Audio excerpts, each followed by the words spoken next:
A tortoise challenges a hare to a race. The hare eagerly agrees and quickly runs ahead, leaving the slow-moving tortoise behind. Confident that he will win, the hare stops to take a nap. Meanwhile, the tortoise walks at a slow, steady pace for the entire race.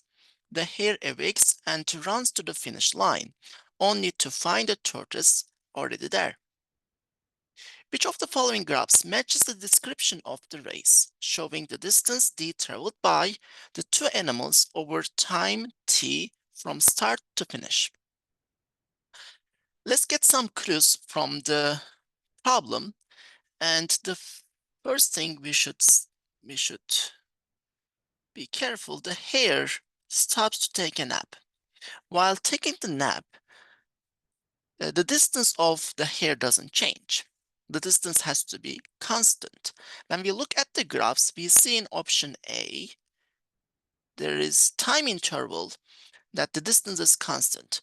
Also in option B, there's time interval, the distance is constant. And also in option D, there's a time interval, distance is constant.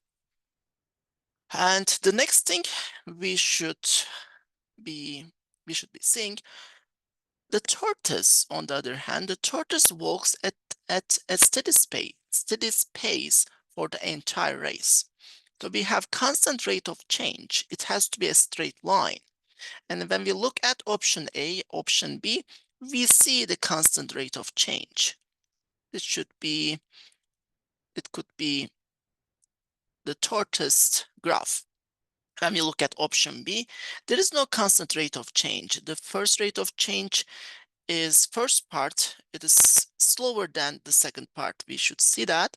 So it can't be the answer option D.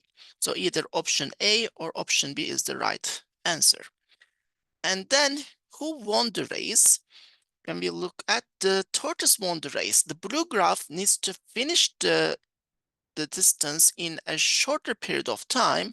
And when we look at option A and option B, the hare is finishing at, let's say, T1, and the tortoise is T2. We see that in option A, the tortoise is finishing the race later.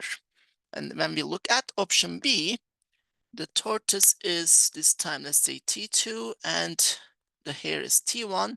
We see that option B, tortoise is finishing earlier. T2 is less than T1. So since the tortoise won, the answer must be option B.